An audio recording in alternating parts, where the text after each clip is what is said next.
पदार्थों के विद्युतीय गुण के बारे में। तो ठोस पदार्थ है वो विद्युतीय गुण के आधार पर तीन प्रकार के होते हैं। पहले हमारे कहलाते हैं चालक, दूसरे अचालक या कुचालक, और तीसरे हमारे होते हैं अर्धचालक। जो चालक होते हैं उनमें विद्युत धारा की जो चालकता है वो 10 की पावर 4 से 10 की power 7 ohm inverse metre inverse परास तक की होती है। तो ऐसे ठोस जो 10 की पावर 4 से 10 की power 7 ohm inverse metre inverse तक विद्युत की चालकता दर्शाएंगे, ये इतनी इनकी परास होगी, वो हमारे कहलाते हैं चालक। दूसरे हमारे होते हैं अचालक या कुचालक। जो हमारे अचालक या कुचालक होते हैं इनमें विद्युत धारा है वो प्रवाहित होती ही नहीं है। तो इनकी जो चालकता की परास 10 की पावर -20 से 10 की power -10 ohm inverse metre inverse तक होती है। मतलब ये विद्युत धारा का चालन नहीं करते। और तीसरे प्रकार के हमारे आते हैं अर्धचालक, जिनमें जो विद्युत धारा की चालकता है वो 10 की पावर -6 से 10 की power 4 ohm inverse metre inverse तक होती है। तो ऐसे हमारे पदार्थ कहलाते हैं अर्धचालक। अब जो ठोस पदार्थों की जो चालकता है उसके लिए एक बहुत प्रसिद्ध थ्योरी है जिसका नाम है बैंड थ्योरी, बैंड सिद्धांत। तो बैंड सिद्धांत है वो ये थ्योरेटिकल रूप से ये बताता है कि कौन से जो ठोस है वो धारा का चालन करेंगे और किस प्रकार से करेंगे। तो अचालक, चालक और अर्धचालक इनमें बिल्कुल सुव्यवस्थित तरीके से अंतर करती है कौन सी थ्योरी, बैंड थ्योरी। तो देखो ध्यान से, जैसे हमारा सिलिकॉन है ये 14 नंबर पर आता है। इसका इलेक्ट्रॉनिक विन्यास क्या होता है, Me10 3s2 और 3p2। तो इसका जो भाइतम कोष है उसमें s में 2 इलेक्ट्रॉन होते हैं और p में 2 इलेक्ट्रॉन होते हैं। और इसके जो भाइतम कोष का 3d कक्षक है वो हमारा बिल्कुल खाली होता है। तो 3s में 2 इलेक्ट्रॉन होते हैं और 3p में 2 इलेक्ट्रॉन होते हैं और 3d हमारा खाली होता है। तो जो बैंड सिद्धांत है वो क्या कहता है कि जो हमारे ये संयोजकता कोष के जो कक्षक है ये 2 भागों में बटे होते हैं। तो ये हमारे संयोजकता कोष के कक्षक हो गए। एक तो वे कक्षक जिनमें इलेक्ट्रॉन है और दूसरे हमारा 3d जिसमें इलेक्ट्रॉन उपस्थित नहीं है। तो ये कितने भागों में बढ़ जाते हैं, 2 भागों में। तो जिन कक्षकों में इलेक्ट्रॉन होते हैं तो वो थोड़े से भारी होते हैं, तो वो तो थोड़े से नीचे की तरफ आ जाते हैं। और जिन कक्षकों में इलेक्ट्रॉन नहीं होते वो हल्के होने के कारण थोड़े से ऊपर व्यवस्थित रहते हैं।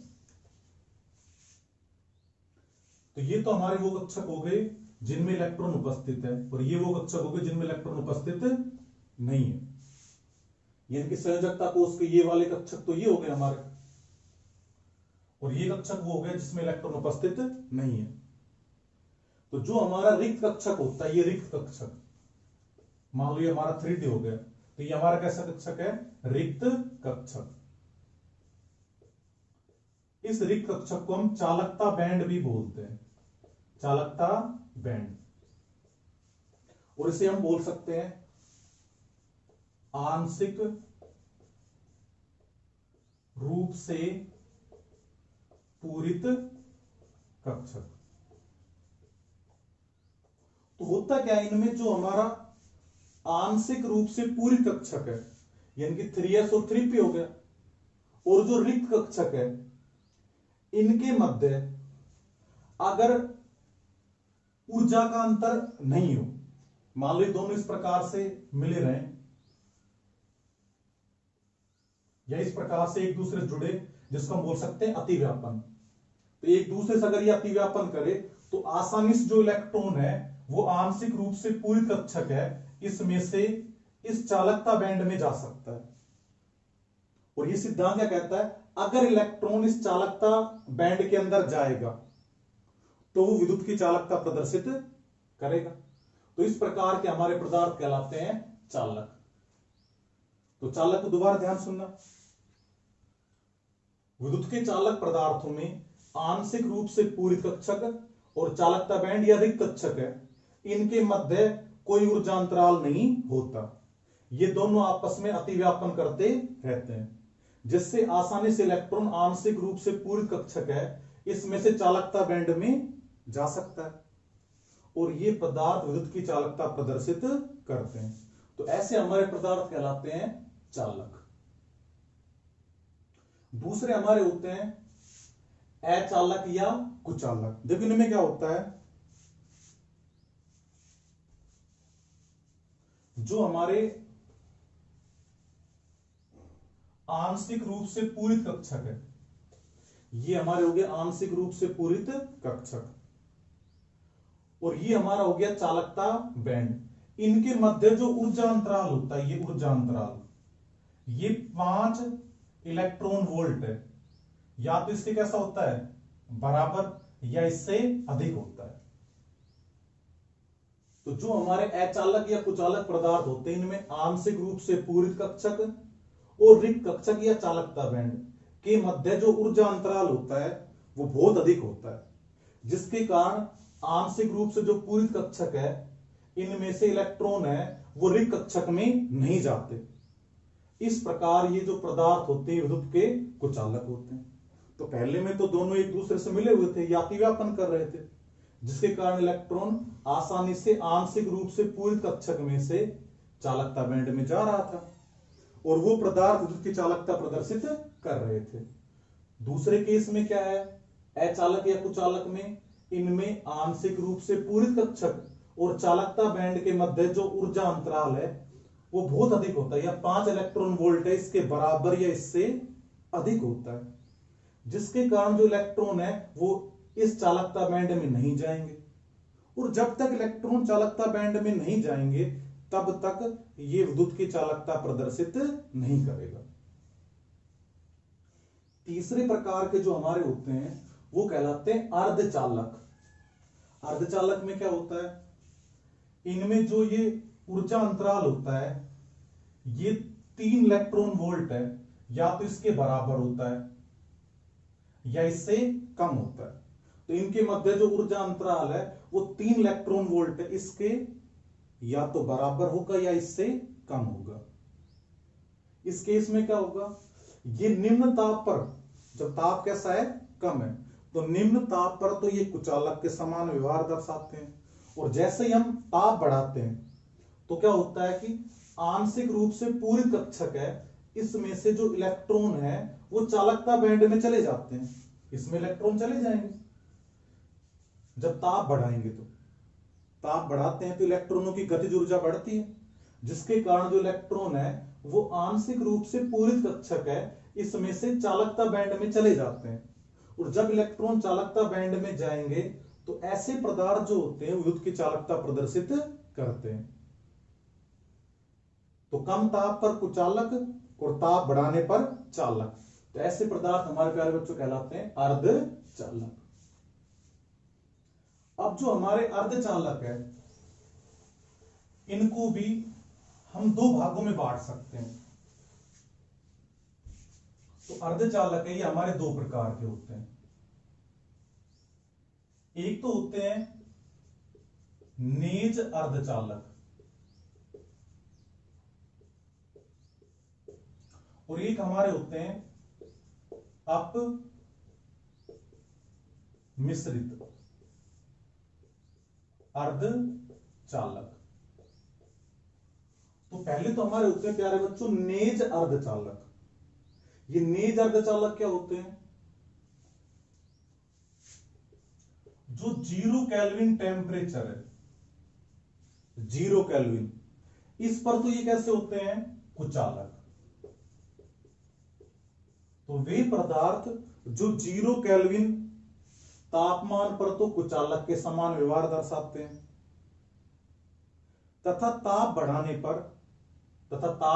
बढ़ाने पर चालक के समान व्यवहार दर्शाते हैं। तो ऐसे पदार्थ कहलाते हैं नेज अर्धचालक, या इसको हम बोलते हैं शुद्ध अर्धचालक, मतलब इसमें कोई अशुद्धि मिली हुई नहीं होती।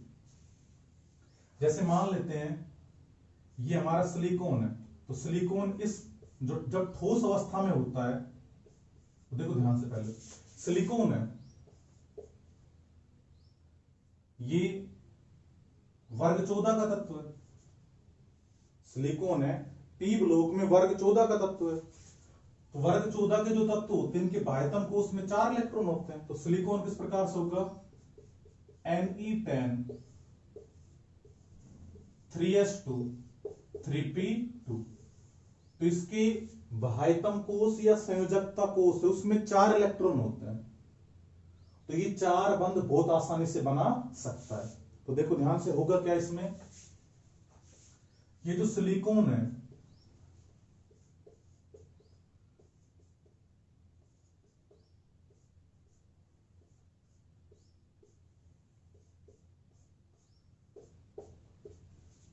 सिलिकॉन मान लो ये सिलिकॉन है, इसका जालक हो गया।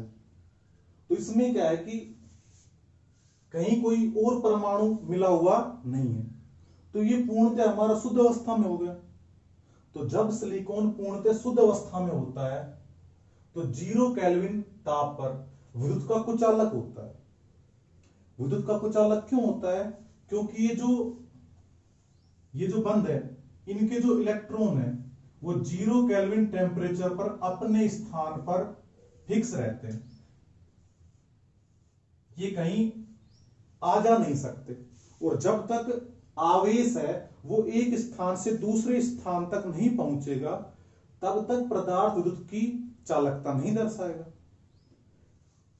अब जब इसको हम गर्म करते हैं, तो ये इलेक्ट्रॉन है, ये ऊर्जा ग्रहण करते हैं, और ऊर्जा ग्रहण करके ये इलेक्ट्रॉन अपना स्थान परिवर्तित करके इस प्रकार से, ये जो बंध है, बंध वाले जो इलेक्ट्रॉन यहां से यहां मूवमेंट कर गया, यहां से ये इलेक्ट्रॉन यहां चले गए। ये वाला इलेक्ट्रॉन हो सकता है कि ऊपर की तरफ इधर चला जाए, ये वाला इधर चला जाए, ये इलेक्ट्रॉन इधर आ जाए, ये इधर। तो जब इसमें हम ताप बढ़ाते हैं, तो ये जो इलेक्ट्रॉन है ये गति करना शुरू कर देते हैं। इस प्रकार ये ताप बढ़ाने पर कुचालक से क्या बन जाते हैं, चालक। तो इस प्रकार के हमारे पदार्थ कहलाते हैं नेज अर्धचालक। दूसरे हमारे होते हैं अपमिश्रित अर्धचालक। ये जो अर्धचालक होते हैं, ये सामान्यतः शुद्ध अवस्था में कुचालक के समान व्यवहार दर्शाते हैं, और जब इनमें हम कोई अशुद्धि मिलाते हैं तब ये चालक बन जाते हैं। और अशुद्धि मिलाने की इस विधि को हम कहते हैं अपमिश्रण।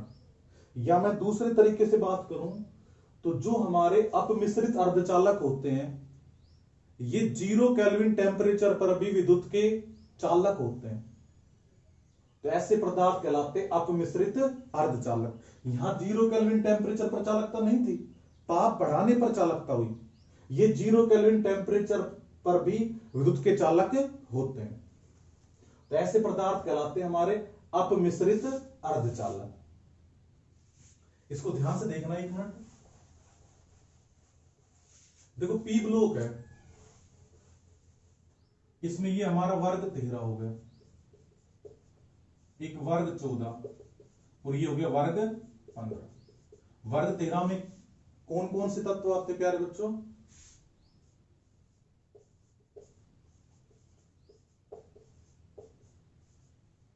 बोरोन, एल्यूमिनियम, गैलियम, इंडियम और थैलियम। वर्ग 14 में साई, जी, सन, Punjab, carbon, silicon, germanium, tin और लेड। और वर्ग 15 में नेपाल, पाकिस्तान, ऑस्ट्रेलिया, सब बीके। तो ये हमारे वर्ग 15 के हो गए। नाइट्रोजन, फास्फोरस, आर्सेनिक, एंटीमनी और बिस्मुथ। तो वर्ग 13 के जो तत्व है, 13 के लास्ट में 3 आ रहा है, याद रख लेना। तो इनके बाह्यतम कोश में 3 इलेक्ट्रॉन होते हैं। वर्ग 14 के जो तत्व, इनके बाह्यतम कोश में 4 इलेक्ट्रॉन होते हैं। और वर्ग 15 के जो तत्व है इनके बाह्यतम कोश में 5 इलेक्ट्रॉन उपस्थित होते हैं। मान लेते हैं हम जो वर्ग 14 का तत्व, जैसे हमने ले लिया सिलिकॉन, क्या ले लिया हमने? सिलिकॉन। तो ये हमारा सिलिकॉन हो गया। तो सिलिकॉन वर्ग 14 का तत्व है, इसलिए कितने बंध बनाएगा? ये 4 बंध बनाएगा।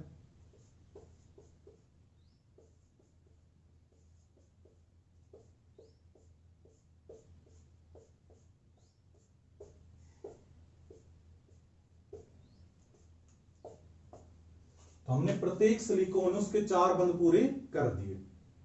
अब देखो ध्यान से क्या होगा, पहले मैं बात कर लेता हूं। ये जो अपमिश्रित अर्धचालक, ये 2 प्रकार के होते हैं हमारे, एक एन प्रकार के और एक पी प्रकार के। इस एन और पी का मतलब क्या होता है? एन का मतलब होता है नेगेटिव प्रकार के अर्धचालक, और पी का मतलब होता है पॉजिटिव प्रकार के अर्धचालक। या फिर हम बोल सकते हैं एन प्रकार, एन मतलब नेगेटिव। अब नेगेटिव चार्ज किस पर होता है प्यारे बच्चों? इलेक्ट्रॉन पर। तो ये हमारे होते हैं इलेक्ट्रॉन धनी अर्धचालक, मतलब इनमें इलेक्ट्रॉनों की अधिकता होती है। और ये हमारे कहलाते हैं इलेक्ट्रॉन न्यून अर्धचालक, क्योंकि इनमें इलेक्ट्रॉन की कमी होती है। कमी होगी मतलब पॉजिटिव चार्ज जाता है। देखिए इसको ध्यान द्वारा समझते हैं। ये हमारा सिलिकॉन है। पहले हम बात करते हैं एन प्रकार के। तो सिलिकॉन है, ये 0 केल्विन टेम्परेचर पर विद्युत का कुचालक है। अब हम इसको विद्युत का चालक बनाना चाहते हैं, तो हम क्या करेंगे? हमको पहले एन प्रकार का अर्धचालक बनाना है। तो हम इसमें वर्ग 15 का जो तत्व है वो अशुद्धि के रूप में मिला देंगे। अब वर्ग 15 का तत्व कितने बंध बनाएगा? 5 बंध, क्योंकि उसके बाह्यतम कोश में 5 इलेक्ट्रॉन होते हैं। तो मान लो हमने यहां से एक सिलिकॉन परमाणु हटा दिया, एक नहीं बहुत हट सकते हैं। मान लो मैं एक हटाकर समझा रहा हूं आपको। तो यहां से मैंने एक सिलिकॉन हटाया और सिलिकॉन के स्थान पर मैंने आर्सेनिक जोड़ दिया। ध्यान रखना, ये जो आर्सेनिक है ये वर्ग 15 का तत्व है। तो वर्ग 15 का जो तत्व है वो 5 बंध बनाता है, क्योंकि इसके बाह्यतम कोश में 5 इलेक्ट्रॉन होते हैं। तो इस आर्सेनिक ने 4 बंध तो ये बना लिए, और एक इलेक्ट्रॉन है इसके पास मुक्त रहता है। तो जब वर्ग 14 है उससे बने जालक में वर्ग 15 का कोई तत्व है वह अशुद्धि के रूप में मिला दिया जाता है, तो आसानी से वो 4 बंध तो बना लेता है, परंतु उसमें एक इलेक्ट्रॉन मुक्त अवस्था में होता है जो क्रिस्टल में कहीं भी आ जा सकता है। यह अंतराकाश स्थान है, यहां कहीं भी घूम सकता है। जब ये इलेक्ट्रॉन क्रिस्टल में कहीं भी घूम सकता है तो ये जो पदार्थ है विद्युत की चालकता प्रदर्शित करता है। तो इस प्रकार के हमारे पदार्थ कहलाते हैं एन प्रकार के अर्धचालक। एन मतलब नेगेटिव, क्योंकि यहां इलेक्ट्रॉन है, इलेक्ट्रॉन पर चार्ज कैसा है? नेगेटिव, इसलिए हम कहते हैं एन प्रकार के अर्धचालक। तो प्यारे बच्चों, कई बार 1 नंबर का प्रश्न आता है कि वर्ग 14 का क्रिस्टल जालक है, इससे आप एन प्रकार का अर्धचालक किस प्रकार से बनाएंगे? तो वर्ग 14 के जो तत्व है इनमें अशुद्धि के रूप में अगर वर्ग 15 का तत्व मिला दिया जाए तो उससे बनने वाला अर्धचालक एन प्रकार का अर्धचालक कहलाता है। दूसरा हमारा है पी प्रकार का अर्धचालक। देखो पी में क्या होगा?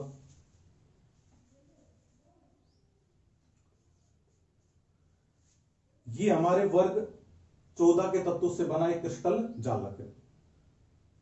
अब हमने क्या किया, इसमें अशुद्धि के रूप में वर्ग 13 का कोई तत्व मिला दिया। जैसे हमने इसमें गैलियम मिला दिया, तो एक सिलिकॉन हटा करके मैंने यहां एक क्या मिला दिया? Gallium Ga। जब मैं गैलियम मिला दूंगा इसमें,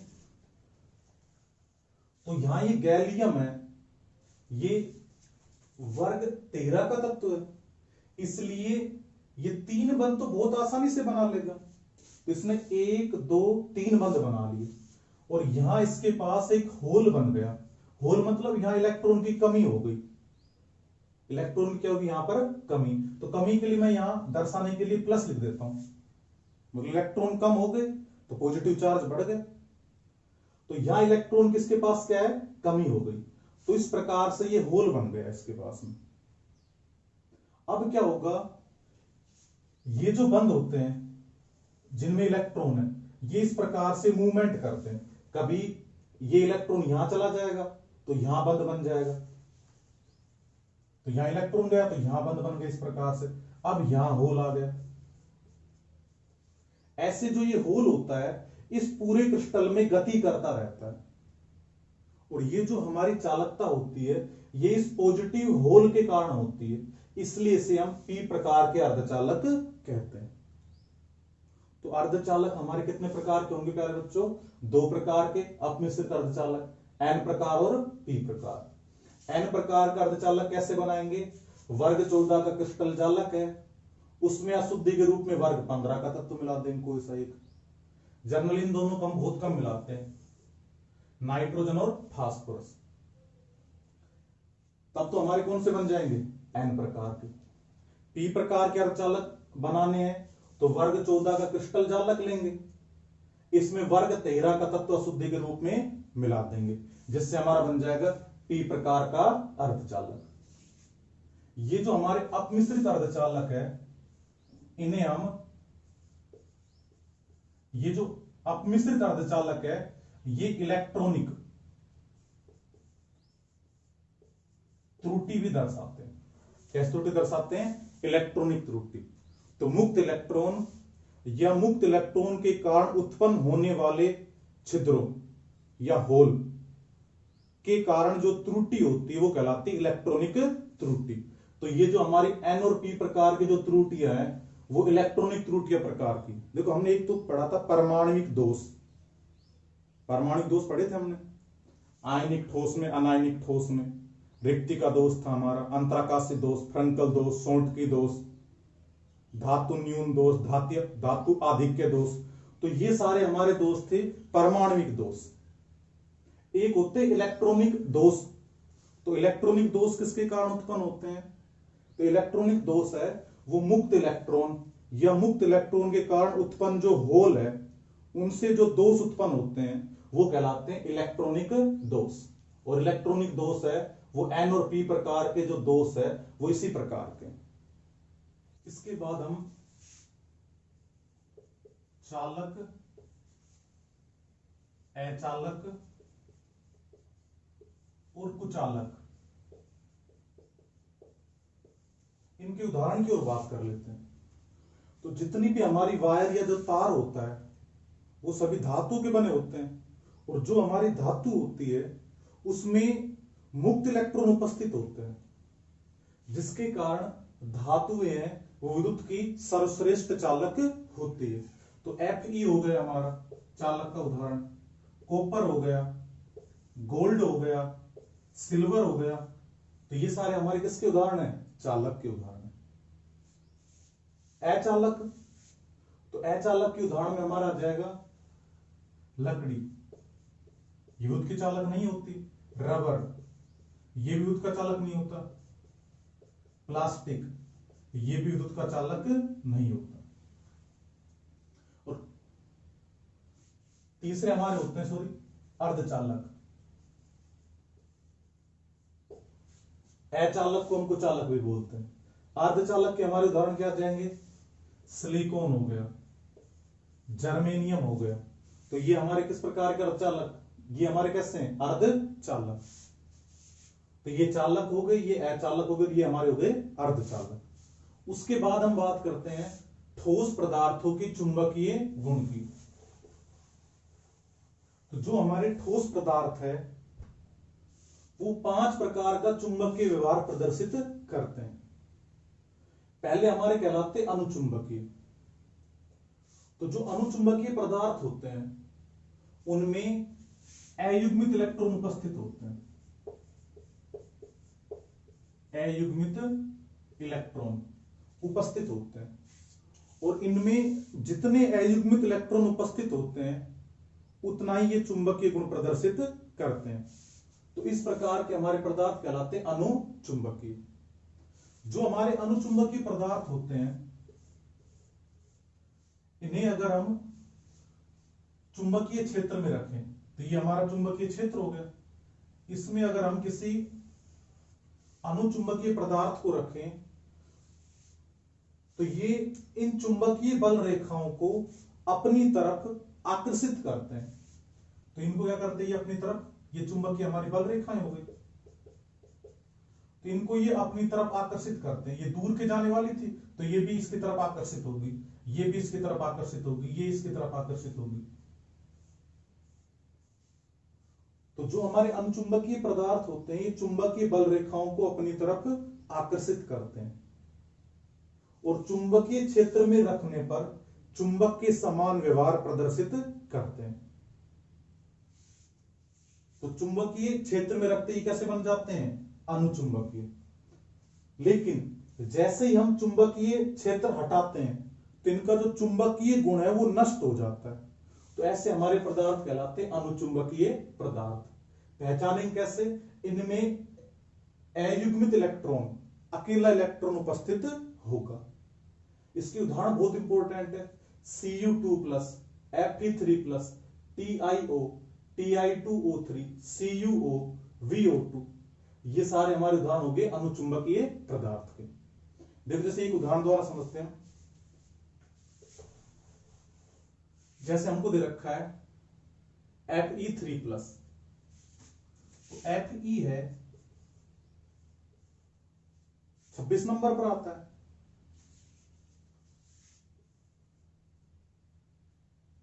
आर्गन तक 18 हो गए, उसके बाद में 3d6 4s2 18 और 2 20 और 6 26। तो जो हमारा आयरन या लोहा है उसके भारितम कोष में यहां 8 इलेक्ट्रॉन हमको दिखाई दे रहे हैं। अब यहां आयरन की बात हम नहीं कर रहे, आयरन पर कितना चार्ज है, +3। +3 का मतलब होता है 3 इलेक्ट्रॉन की कमी। तो 2 इलेक्ट्रॉन तो हमारे 4s से निकल जाएंगे और एक हमारा इलेक्ट्रॉन निकल जाएगा 3d से। अब 3d में कितने इलेक्ट्रॉन बचे, 5। तो d कक्षक है वो 5 होते हैं और इलेक्ट्रॉन हमको कितने भरने हैं, 5। तो पांचों में इलेक्ट्रॉन एक एक करके भरे जाएंगे हुंड की अधिकतम बहुलकता के नियम के अनुसार। अब ये पांचों इलेक्ट्रॉन हमारे कैसे हैं, अयुग्मित, इसलिए ये हमारा पदार्थ कैसा होगा, अनुचुंबकीय। तो जो अनुचुंबकीय हमारा पदार्थ होता है उसमें अयुग्मित इलेक्ट्रॉन उपस्थित होंगे और चुंबकीय क्षेत्र में रखने पर यह चुंबकीय बल रेखाओं को अपनी तरफ आकर्षित करता है और चुंबक के समान व्यवहार प्रदर्शित करता है। जैसे ही चुंबकीय क्षेत्र हटाते हैं इसका चुंबकीय गुण नष्ट हो जाता है। तो ऐसे पदार्थ हमारे कहलाते हैं अनुचुंबकीय पदार्थ। दूसरे हमारे होते हैं प्रतिचुंबकीय। प्रतिचुंबकीय में क्या होता है, इनमें सभी इलेक्ट्रॉन युग्मित होते हैं। सभी इलेक्ट्रॉन कैसे होते हैं, युग्मित, मतलब जोड़े के रूप में पाए जाते हैं। इसलिए ये चुंबकीय बल रेखाओं को प्रतिकर्षित करते हैं। मान लीजिए हमारी चुंबकीय बल रेखाएं हो गई और ये हमारा हो गया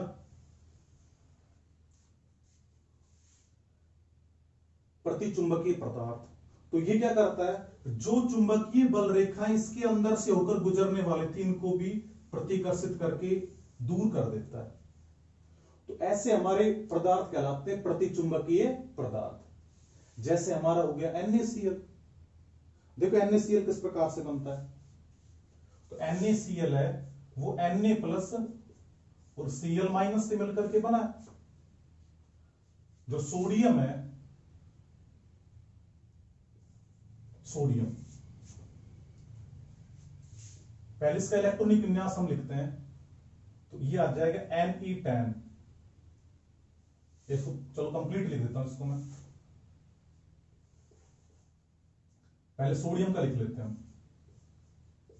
1s2 2s2 2p6 और 3s1। ऐसे क्लोरीन का इलेक्ट्रॉनिक विन्यास क्या होता है, 17 नंबर पर आता है, ये 11 पर आता है। 1s2 2s2 2p6 3s2 और 3p5। देखो 2 2 4 और 6 10, 2 12 और 5 17। अच्छा इसके 3s में कितना इलेक्ट्रॉन है, 1। क्लोरीन के 3p में कितने इलेक्ट्रॉन है, 5। अब क्या होगा, ये Na है, इस एक इलेक्ट्रॉन को त्याग देगा, तो इसने एक इलेक्ट्रॉन त्याग दिया ये वाला, तो अब 3s में कोई इलेक्ट्रॉन नहीं रहा। जब इसने एक इलेक्ट्रॉन त्यागा तो इस पर एक इलेक्ट्रॉन की कमी आ गई, तो Na पर हमारा क्या जाएगा, प्लस, क्योंकि इसने एक इलेक्ट्रॉन त्याग दिया। और Na ने जो एक इलेक्ट्रॉन त्यागा वो इस Cl ने ग्रहण कर लिया यहां, तो Cl पर क्या आ गया, माइनस।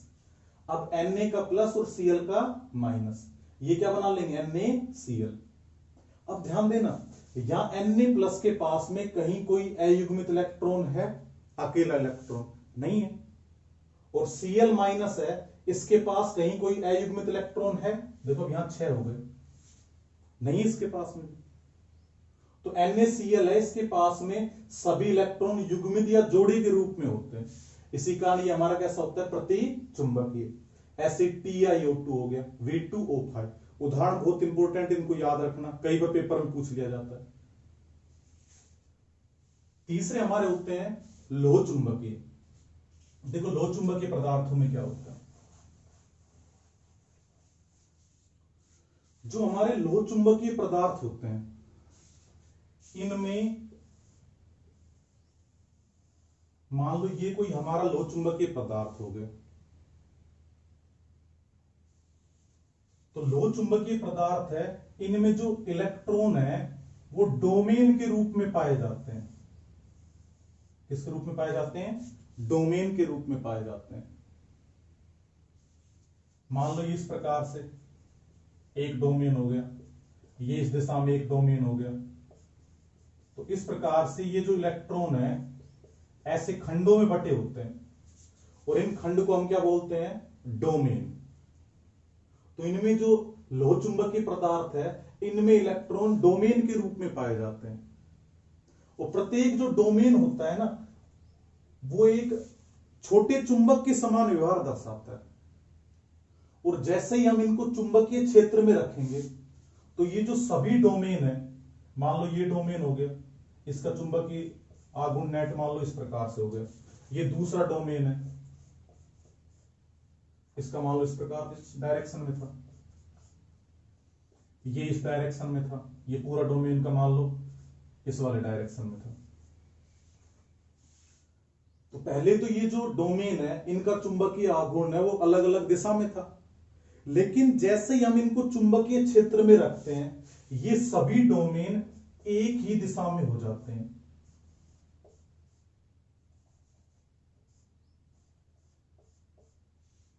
जब ये सारे डोमेन एक ही दिशा में हो जाएंगे तो जो लोह चुंबकीय पदार्थ है इनमें जितने अयुग्मित इलेक्ट्रॉन उपस्थित होते हैं उससे ये कुछ ज्यादा चुंबकीय गुण प्रदर्शित करते हैं।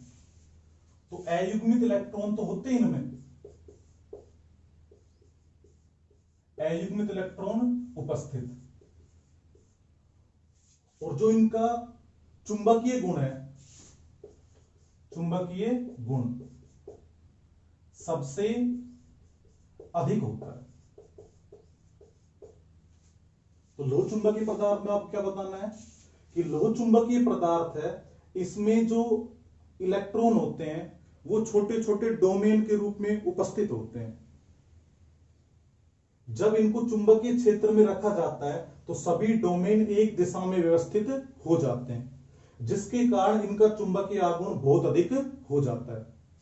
ऐसे जो पदार्थ होते हैं इनको जब हम, ये मान लो हमारा लोह चुंबकीय पदार्थ हो गए, इनको जब हम चुंबकीय क्षेत्र में रखते हैं तो ये चुंबकीय बल रेखाओं को बहुत प्रबलता से अपनी तरफ आकर्षित करते हैं। इसी कारण लोह चुंबकीय पदार्थ है, इनसे हम स्थायी चुंबक बना सकते हैं।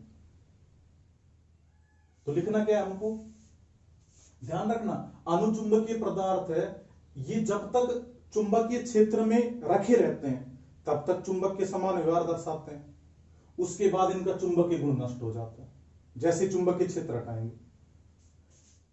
प्रतिचुंबकीय पदार्थ है, ये चुंबकीय बल रेखाओं को प्रतिकर्षित करते हैं, इनमें कोई चुंबकीय गुण उपस्थित नहीं होता। लोह चुंबकीय पदार्थ होते हैं, इनमें इलेक्ट्रॉन है वो छोटे छोटे खंडों में बटे होते हैं जिन्हें हम डोमेन कहते हैं। जब इनको चुंबकीय क्षेत्र में रखा जाता है तो सभी डोमेन एक दिशा में व्यवस्थित हो जाते हैं, जिसके कारण ये सबसे अधिक चुंबकीय गुण प्रदर्शित करते हैं। और इन पदार्थों को चुंबकीय क्षेत्र में रखने पर ये चुंबक के समान व्यवहार प्रदर्शित करते हैं, और चुंबकीय क्षेत्र के हटा लेने पर भी इनमें स्थायी चुंबकीय आघूर्ण उपस्थित होता है। इसी कारण इस प्रकार के पदार्थों द्वारा हम एक स्थायी चुंबक बना सकते हैं। उसके बाद हमारे होते हैं प्रतिलोह चुंबकीय पदार्थ, इनमें भी डोमेन उपस्थित होते हैं, लेकिन जब इनको हम चुंबकीय क्षेत्र में रखते हैं तो क्या होता है कि इनमें ये जो डोमेन होते हैं ये इस प्रकार से व्यवस्थित हो जाते हैं।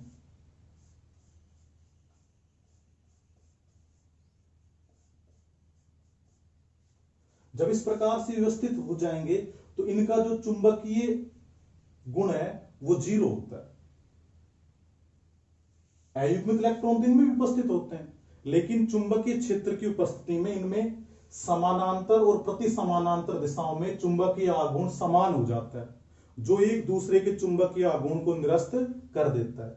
ये पदार्थ भी चुंबकीय बल रेखाओं को प्रतिकर्षित करते हैं, तो ये हमारे कहलाते हैं प्रतिलोह चुंबकीय। लास्ट में हमारा आता है फेरी चुंबकीय। इनमें क्या होता है, इनमें भी इलेक्ट्रॉनों के इस प्रकार से डोमेन उपस्थित होते हैं। जब इनको चुंबकीय क्षेत्र में रखा जाता है तो ये चुंबकीय बल रेखाओं को आकर्षित तो करते हैं, लेकिन जितने इनमें अयुग्मित इलेक्ट्रॉन उपस्थित है उससे कुछ चुंबकीय गुण कम दर्शाते हैं। तो इस प्रकार के हमारे पदार्थ कहलाते हैं फेरी चुंबकीय। तो इनमें क्या होता है, मान लो इस प्रकार से ये 3 अनुचुंबकीय क्षेत्र में हो गए, फिर एक प्रतिचुंबकीय क्षेत्र, फिर अनुचुंबकीय प्रतिचुंबकीय क्षेत्र में, ऐसे मतलब इनमें कुल मिलाकर के कुछ ना कुछ चुंबकीय गुण उपस्थित होते हैं। ऐसे हमारे पदार्थ कहलाते हैं फेरी चुंबकीय। इसके बहुत इंपॉर्टेंट उदाहरण है मैग्नेटाइट Fe3O4, फेराइट MgFe2O4, ये इनके सामान्य नाम है। तो इस प्रकार से हम ठोस पदार्थों के चुंबकीय गुण को 5 भागों में बांट सकते हैं। अनुचुंबकीय, अयुग्मित इलेक्ट्रॉन उपस्थित, जितने अयुग्मित इलेक्ट्रॉन उपस्थित होते हैं उतना चुंबकीय गुण होता है। चुंबकीय क्षेत्र में रखने पर चुंबकीय बल रेखाओं को आकर्षित करेंगे, चुंबकीय क्षेत्र हटा देने पर चुंबकीय गुण नष्ट हो जाएगा। प्रतिचुंबकीय, इनमें सभी इलेक्ट्रॉन युग्मित होते हैं, कोई अयुग्मित इलेक्ट्रॉन उपस्थित नहीं होता। ये चुंबकीय बल रेखाओं को प्रतिकर्षित करते हैं। उसके बाद लोह चुंबकीय, प्रतिलोह चुंबकीय और फेरी चुंबकीय, इन सभी में अयुग्मित इलेक्ट्रॉन उपस्थित होते हैं। ध्यान रखना, इन सभी में अयुग्मित इलेक्ट्रॉन उपस्थित होते हैं। इसमें जितने अयुग्मित इलेक्ट्रॉन उपस्थित होते हैं उससे कुछ ज्यादा चुंबकीय गुण, इसमें जितने अयुग्मित इलेक्ट्रॉन उपस्थित है, सॉरी इस वाले में जितने अयुग्मित इलेक्ट्रॉन उपस्थित है उससे कुछ कम चुंबकीय गुण, और ये चुंबकीय व्यवहार प्रदर्शित नहीं करते। तो इस प्रकार से हमारे ठोस पदार्थ के जो चुंबकीय गुण है उसके आधार पर हम पदार्थों को इस प्रकार से डिवाइड कर सकते हैं। अब देखो कई और पेपर में पूछ लिया जाता है TiO है किस प्रकार का ठोस है, अनुचुंबकीय। TiO2 किस प्रकार का ठोस है, प्रतिचुंबकीय। यह प्रश्न ये आ जाए TiO है ये तो अनुचुंबकीय होता है, और TiO2 है, TiO2 ये प्रतिचुंबकीय होता है। क्यों? तो आंसर लिखना है कि TiO है, इसमें टाइटेनियम है, इसके पास में अयुग्मित इलेक्ट्रॉन उपस्थित होते हैं, इसलिए हमारा कैसा होता है, अनुचुंबकीय। और इसमें टाइटेनियम के पास सभी इलेक्ट्रॉन युग्मित या जोड़े के रूप में उपस्थित होते हैं, इसलिए प्रतिचुंबकीय होता है। तो इस प्रकार से हम ठोस पदार्थों के चुंबकीय गुणों की व्याख्या कर सकते हैं। इनके उदाहरण जरूर याद रखने हैं हमको।